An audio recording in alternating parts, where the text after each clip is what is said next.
Seenaa baay'ee nama gaddisiisu. Masiko,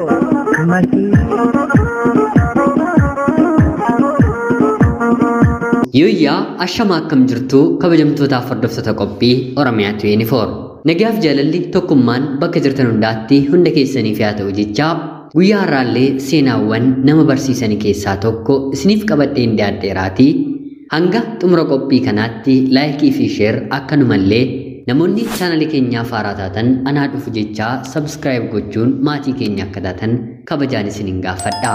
Qopheessuuf qindeessuun isin waliin kanan turu ani Gammachiis Tashoomeeti. Kallachumaan gara seenaa kanaatti. Masiko,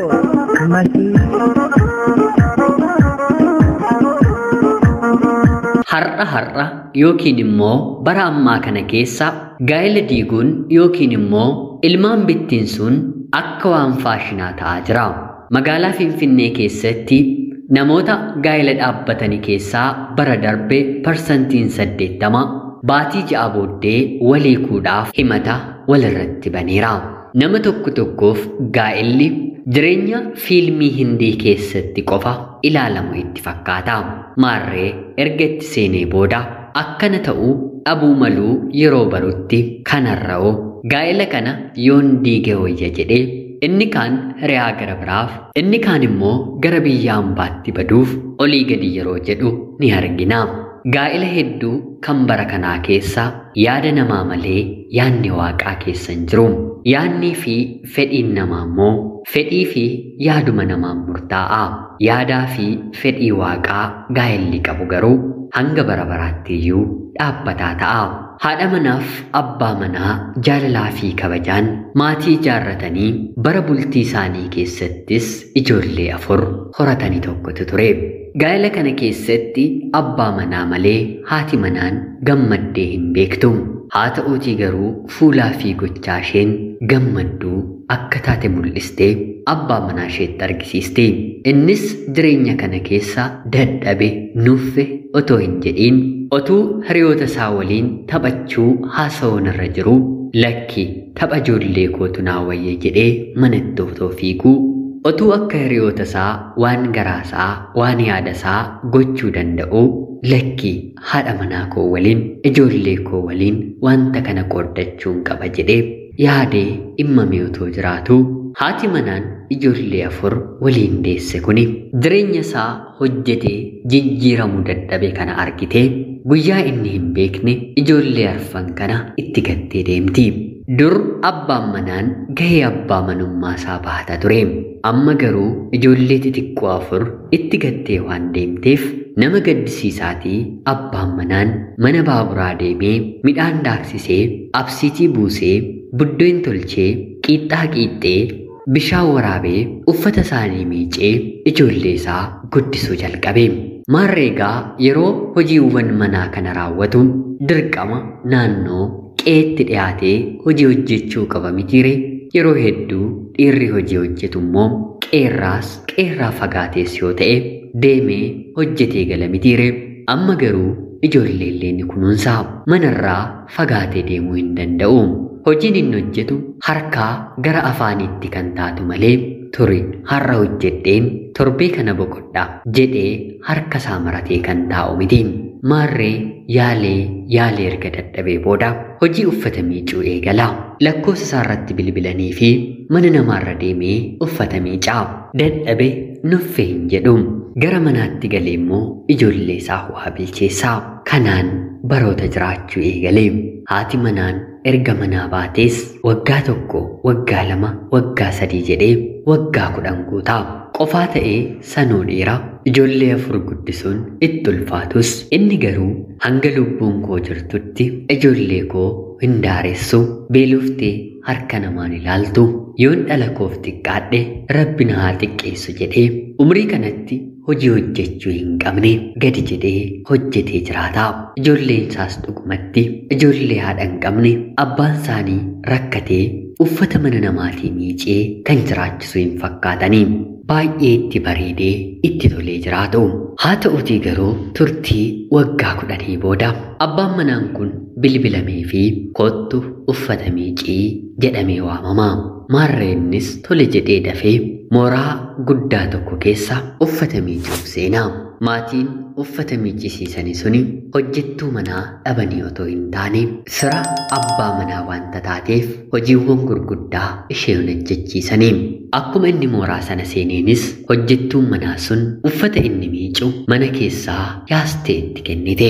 Akkuma inni miicuu jalqabeen daqiiqaa 30 yeroo hin guunne keessatti konkolaataan dhufee balballi mooraa sanaa yeroo rukutamu hojjettuun manaa baatee mooraa bantee fi haati manaa mana sanaa ol seenti.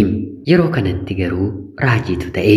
Abbaan manaan ijoollee 4 kanaa waan akka tasaa ija isaatiin argee amanuu hin dandeenye. Dubartiin konkolaataa qabattee dhufte kuni haadha manaa ijoollee isaadha. Isheen akkuma ol seenteen namni wayyaa miicu dhufee jettee hojjettuu manaa gaafatti. Yeroo kana hojjettuun manaas eeyyeen dhufee miicaa jira jettee deebisteefi. Sanaan haati manaa kunis eenyu akka miicaa jiru otoo hin ilaaliin akkuma fixanitti maallaqa si gaafatan kenniif jettee ol seente. Sanaan booddee garuu abbaa manaan ishee duraa kun imimmaan lakkuudhaan irra yaa'e. Isheen jireenya kana fakkaatu jiraachaa jirti. Inni garuu mana namaarra deemee uffata miicee ijoollee ishee jiraachisaa jira.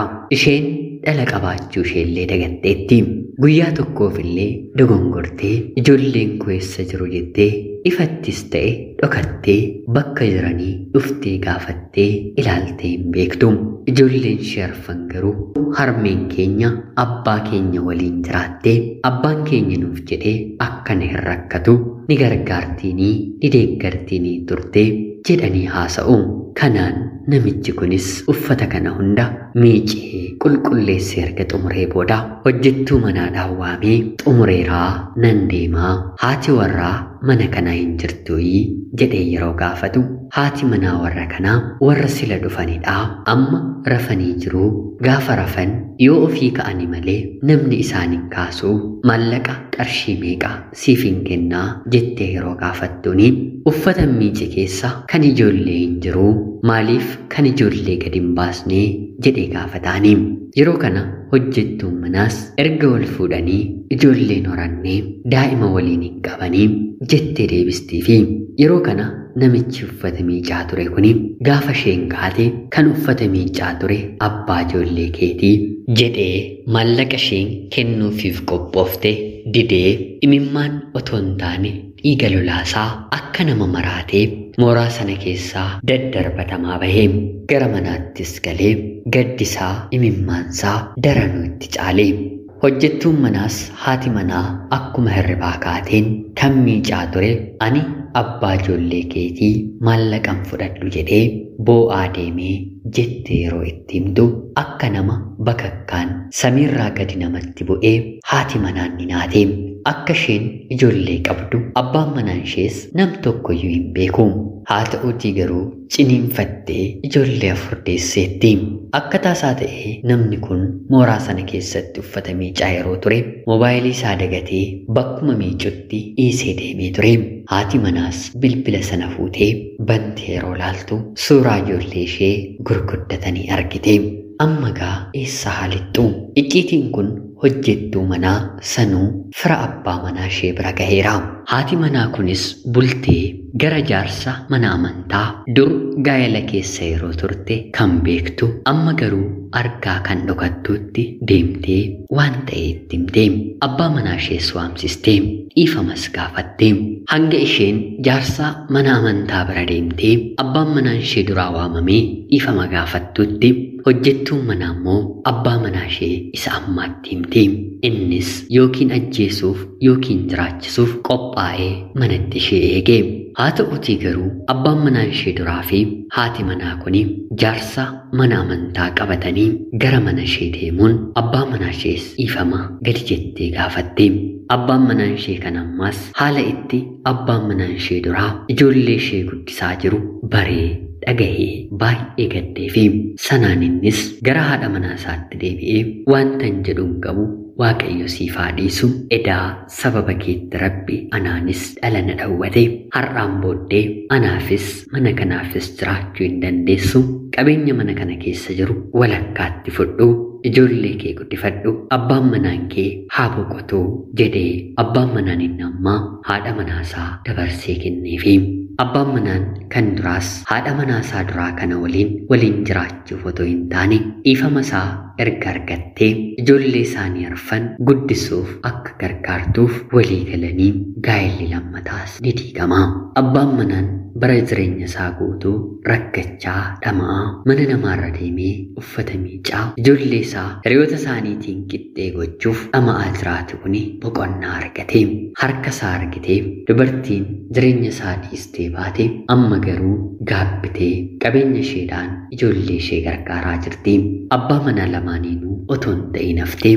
Egaan jaalatamtootaaf hordoftoota qophii Oromiyaa 24 seenaa kanarraa waa akka hubattan waa akka barattan homaa shakkii tokkollee hin qabu. Yaadaa fi gaaffii qabdan komentii jalatti naaf barreessaa. Yoo jaallattan laayik, sheerii fi sabskiraayib godhaa jechaa qophii seenaa gara biraatiin hanga walitti deebinutti bakka jirtan maraan turtii gaarii. Masiinqoo.